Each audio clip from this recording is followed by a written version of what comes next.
साल 2024 राष्ट्रीय चुनावों से भरा पूरा रहने वाला है। यानी इस साल कई देशों के नेतागण सत्ता की कुर्सी के लिए आपस में जद्दोजहद करते दिखेंगे। ताइवान और बांग्लादेश में जहां चुनाव हो चुके हैं और पाकिस्तान में इसी महीने होने वाले हैं, वहीं रूस, यूरोप, भारत और अमेरिका में भी चुनावी गतिविधियों पर दुनिया की नजर है।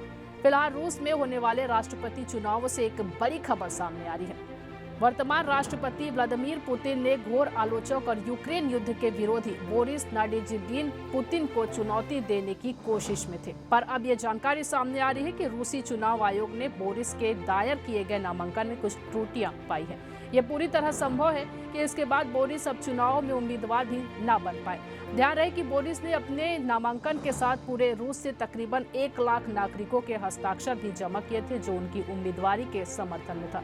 पर अब चुनाव आयोग के अधिकारी निकोलाई बुलायेव का कहना है कि इनमें से कुछ हस्ताक्षर मृत लोगों के पाए गए हैं और इस तरह बोरिस की उम्मीदवारी अब विवादों में घिर गई है। मार्च 15 से 17 के बीच होने वाले राष्ट्रपति चुनावों के लिए रूसी चुनाव आयोग अगले हफ्ते से घोषणा करने जा रहा है कि पुतिन के इतर कौन कौन उम्मीदवार इस रेस में होंगे। ये माना ही जा रहा है कि इस चुनाव में भी पुतिन की जीत लगभग निश्चित ही है।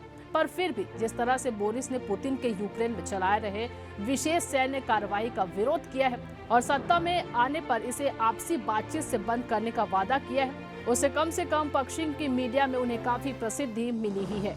ये खबर लिखी थी आपके लिए हमारे साथी दुर्गेश कुमार दुबे ने। मैं आपके साथ ललिता चक्रधारी। आपको ये जानकारी कैसी लगी, आप पर इस पर क्या कहना चाहते हैं, कमेंट करके जरूर बताइए। लगातार खबरों से अपडेट रहने के लिए बने रहे न्यूज़ फर्स्ट 21 पर। आपके हक की बात।